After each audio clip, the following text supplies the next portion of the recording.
Hi friends, జై శ్రీరామ్ అందరికీ. ఈరోజు మా హ్యాచింగ్ ఎలా వచ్చిందో చూద్దాం. మేము మా పెట్టకు 6 గుడ్లు వేస్తే అందులో 3 పిల్లలను చేసింది. కోడిపిల్ల పుట్టిన 16 గంటల వరకు ఎలాంటి ఆహారం అవసరం లేదు. 16 గంటల తర్వాత అన్ని పిల్లలు బయటకు వచ్చాయో లేదో చూసుకొని మురిగిపోయిన గుడ్లను జాగ్రత్తగా మన ఫామ్కి దూరంగా పారేయాలి. కోడి పిల్లలకు మొదటగా లీటర్ నీటికి 7 నుండి 8 గ్రాముల బెల్లం కలిపి అందించాలి. ఇలా అందించడం వల్ల కోడి ఆరోగ్యంగా పెరుగుతుంది. మనకు వచ్చిన కోడి పిల్లలు ఆరోగ్యంగా పెరగాలంటే వ్యాక్సినేషన్ చేయడం తప్పనిసరి.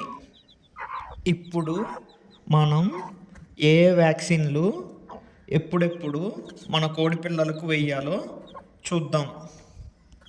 కోడిపిల్ల పుట్టిన మొదటి రోజు మెరాక్స్ వ్యాక్సిన్ మెడ కింద చేసుకోవాలి. ఇలా చేయడం వల్ల మన కోళ్ళకు మెరాక్స్ వ్యాధి నుంచి రక్షణ ఉంటుంది.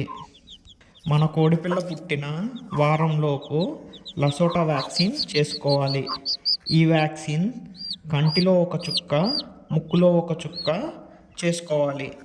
లసోటా వ్యాక్సిన్ ఎలా తయారు చేసుకోవాలి, కోడిపిల్లలకి ఎలా ఇవ్వాలో మనం తర్వాత వీడియోలో చూద్దాం.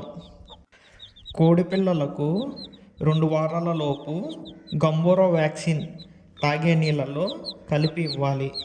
కోడిపిల్ల పుట్టిన 3వ వారంలో గంబోరా వ్యాక్సిన్ బూస్టర్ డోస్ తాగే నీళ్ళల్లో కలిపి ఇవ్వాలి. కోడిపిల్ల పుట్టిన 4వ వారంలో లసోటా బూస్టర్ డోస్ ఇవ్వాలి. ఇలా వ్యాక్సినేషన్ చేసుకోవడం వల్ల మన కోళ్ళకు అనేక రోగాల నుండి రక్షణ కలుగుతుంది. ఇలాంటి మరిన్ని వీడియోస్ కోసం మా ఛానల్ని సబ్స్క్రైబ్ చేసుకోండి.